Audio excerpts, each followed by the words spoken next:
ABN Marathi news मध्ये आपल्या सर्वांचं स्वागत आहे। ताज्या बातम्यांसाठी एबीएन मराठी न्यूजला सबस्क्राइब। एसबीआय ग्राहक, एसबीआय म्युच्युअल फंड गुंतवणूकदार व भारतीय मित्र परिवारातर्फे मंगळवारी धरणे आंदोलन। भारतीय स्टेट बँकेची स्थापना ब्रिटिशकालीन असून भारतीय लोकांना लुटण्यासाठी इंग्रजांनी सुरू केलेली बँक आहे। इंग्रज जरी आपलं भारत सोडून गेले असले तरी एसबीआयमधून भारतीय नागरिकांची लूट काही थांबत नाही, असा प्रकार दिसत आहे।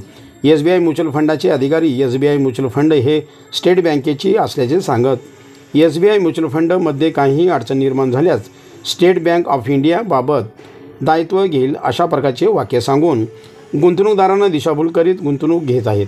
क्षेत्रीय व्यवस्थापक यांनी स्टेट बँक अक्कलकोट शाखा, जुळे सोलापूर शाखा आणि तडोळ शाखेमध्ये कोणीही म्युच्युअल फंडाचा अधिकृत कर्मचारी नसताना या शाखांमधून म्युच्युअल फंडाचा व्यवसाय दाखवण्यात आले आणि त्या शाखांना लाखांमध्ये कमिशन देण्यात आलेला। एसबीआय म्युच्युअल फंड या दोघांमध्ये अनेक वेळा संगनमत होऊन अनेक गुंतवणूकदाराचे पैसे परस्पर वेगवेगळ्या एजंटच्या नावाने कधी दिशा फायनान्स तर कधी एसबीआय ब्रोकर दाखवून कमिशन देण्यात आलेलं आहे। भारतीय स्टेट बँकेचे चेअरमन श्री दिनेश खारा एसबीआय म्युच्युअल फंडच्या सेल्स मीटिंगला दुबई येथे हजर होते। याविषयी अनेक वेळा पत्रव्यवहार करून देखील एसबीआय अद्याप उत्तर देण्यास टाळाटाळ करीत आहे, म्हणून एसबीआयच्या व्यवहाराच्या बाबतीत अनेक गैरव्यवहार झाल्याचे दिसून येत आहे।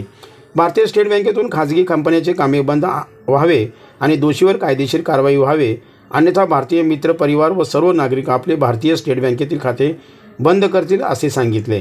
आंदोलनकर्ते तर्फे उपजिल्हाधिकारी सौ मनीषा कुंभार मॅडम यांच्याकडे निवेदन दिलेबाबत श्री विजयकुमार अंकम यांनी माहिती दिली।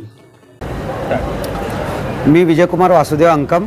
आम्ही यापूर्वी 27 तारखेला आंदोलन केले असता त्यावर काहीच कारवाई न झाल्याने आम्ही दुसऱ्यांदा आता आंदोलन करत आहोत। या आंदोलनामध्ये आम्ही जिल्हाधिकारी साहेबांना निवेदन दिलेलं आहे आणि मागील आंदोलनावर केलेल्या कारवाईविषयी माहिती विचारली असता जिल्हाधिकारी साहेबांनी या संदर्भात पोलीस आयुक्त साहेबांना कारवाई करण्यासंदर्भात आदेश दिल्याचे माहिती दिलेला आहे। तरीसुद्धा अद्याप स्टेट बँक व एसबीआय म्युच्युअल फंडामध्ये फसवणुकीचे प्रकार बिनधास्त चालू आहे। ग्राहकांना अक्षरशः एसबीआय म्युच्युअल फंड हा एक प्रायव्हेट कंपनी असताना स्टेट बँकेचीच असल्याचं तोंडी आणि काही वेळेस ब्लँक पेजवर ग्राहकांना दिशाभूल करीत लिहून दाखवत आहे। याविषयी आम्ही अनेक वेळा त्या शाखा व्यवस्थापकांना आणि त्यांचा वरिष्ठ प्रबंधकांना विचारले असता त्यांच्याकडनं ओढवाड्याचं उत्तर मिळत आहे। सविस्तर ते अजूनसुद्धा उत्तर देत नाही। या संदर्भात आमच्याकडे बनावट शिक्का वापरल्याचे, बनावट कागदपत्र तयार केल्याचे अनेक कागदोपत्री पुरावे आलेले आहेत, ज्यामध्ये State Bank of India mutual फंडच्या नावाने, स्टेट बँक ऑफ इंडियाच्या नावाने चालणारी एसबीआय म्युच्युअल फंड कंपनी म्हणते की त्यांचे प्रत्येक योजना सेबीच्या नियमानुसार आहे, सेबीने परवानगी दिल्यानंतरच त्यांनी चालू केल्याचं पुराव्यात म्हणत आहे। प्रत्यक्षात जेव्हा आम्ही सेबीला विचारलं की याला आपण परवानगी दिलात का, तर सेबी म्हणते की आम्ही अशा कुठल्याही परवानगी दिलेला नाही आहे।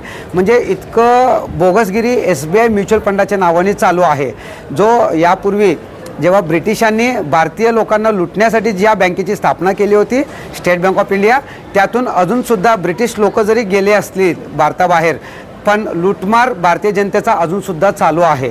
तर यावर कुठंतरी कारवाई होणं अपेक्षित आहे, म्हणून आमचं आंदोलन अजून अद्याप सुरू आहे।